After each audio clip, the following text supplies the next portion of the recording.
प्रवास आप कौन कहाँ के रहने वाले हैं? सिरसी गाँव का है। आप क्या माहौल है? बढ़िया माहौल है। कौन बन सकता है विधायक? अभी तो हम लोग का अब्दुल जलील मस्तानी का अच्छा चर्चा है। कई लोग मस्तान जी को लेकर सवाल उठाते हैं क्षेत्र में कि काफी उम्र हो गया है और टिकट कट सकता है। तो हमारे अमर विधायक के जो विधायक है अख्तरुल इमाम साहब, ये बार बार कह रहे हैं मीडिया के सामने कि हमने महानंदा ब्रिज बना दिया अभयपुर में। क्या वो सही में महानंदा ब्रिज बनाया हुआ अभयपुर में? मेरे पास लिखित तौर पर है और कोर्ट का भी कागज है, मेरे पास मंत्री परिषद का भी कागज है, विधान परिषद का भी कागज है। ये पुल 30 तारीख 5वां महीना 2017 को ये पुल पास हुआ था विधान परिषद में। इस पुल को पास करने का सबसे बड़ा मेन इसका जो हमारे पूर्व पूर्व मंत्री अब्दुल जलील मस्तान उस वक्त मंत्री पद में थे और उस वक्त वो पुल पास किए थे 2017 में। पुल का जो है पेमेंट मिला 2023 को। बताइए, इनकी इनकी सत्ता थी नहीं, पास तो कर दिए लेकिन पुल बना इनकी सत्ता में। चलिए ठीक है, पुल बन रहा है, खुशी की बात है, लेकिन ये दलील के साथ कह रहा है कि इस पुल को हमने पास किया, तो इस पुल का इसमें कोई योगदान नहीं है। सर, एक तो सच्चाई है और एक जैसे विधानसभा की तेजस्वी यादव का भाषण है जो बोला है कि अख्तरुल इमान जी को ये महानंदा ब्रिज दिए हैं।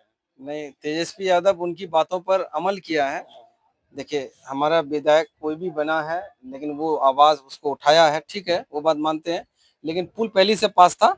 उनकी भी प्रयास है लेकिन वो दावे के साथ नहीं कह सकते कि पुल हम लाए हैं। और अख्तरुल इमाम की बातों को जो है तेजस्वी यादव ने सुना, बोला कि ठीक है, आपका पुल तो पास करवा दिए, हम इस पैसा को आवंटित करवा रहे हैं। अच्छा, ये इलाका में विकास हुआ है, क्रेडिट लेने के लिए लोग मारामारी कर रहे हैं, क्यों? देखिए, कुछ नहीं, जहाँ तक मेरी उम्र 31 साल हो रहा है, हमने 10 साल की उम्र से देखा है, 10 से 12 साल की उम्र में अमर विधानसभा की रोड जमीन के नीचे था बिल्कुल। और उस जमीन से नीचे जमीन को, रोड को उठा करके लाया, लेने का काम पूर्व मंत्री अब्दुल जलील मस्तान का देन है। रोड को लाया, बिजली को लाया, हर नहर में पुल बनाया, हर गांव को कम्युनिकेशन से जोड़ा। आज कह रहे हैं कि क्या किया हमारे अमर विधानसभा के युवा, कुछ कह रहे हैं कि क्या किया पूर्वज जी ने। अरे भाई, पूर्वज जी ने जो काम किया है शायद हम सोच नहीं सकते कि आने वाला कोई एमएलए कर सकता है। सर, कई लोग ये भी सवाल उठाते हैं कि पूरा अमोर विधानसभा में एक अस्पताल नहीं है, एक डॉक्टर की व्यवस्था नहीं, एक डिग्री कॉलेज नहीं है।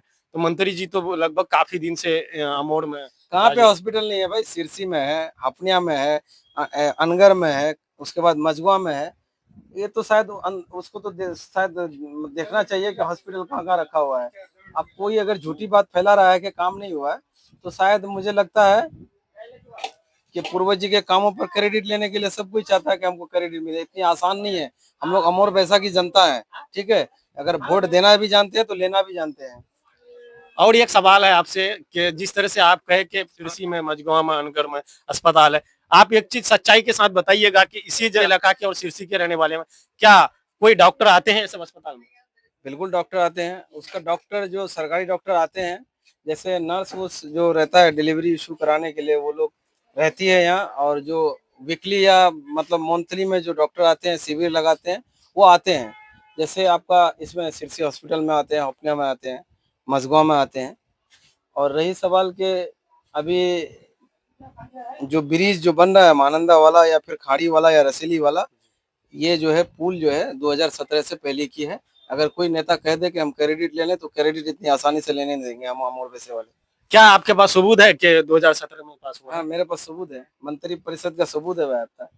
ये देखिए, आप नेता जिस वक्त बनेंगे उस वक्त आप अगर कोई काम कर रहे हैं, क्या पता कि आपके पीरियड में वो काम नहीं हो पाया तो किसी दूसरे का पीरियड में काम हो रहा है, तो ठीक है, आप अमोर विधानसभा के नेता हैं, ठीक है, आपके कर कमलों द्वारा चाहे जो भी विकास हो रहा है, ठीक है, मान रहे, खुशी है, आपका भी पहलू है, लेकिन दावे के साथ आप नहीं कह सकते कि हमने ये काम करवाया, ये काम पूर्वज जी का देन है। क्या कहना चाहेंगे अमूर बैसा की जनता से?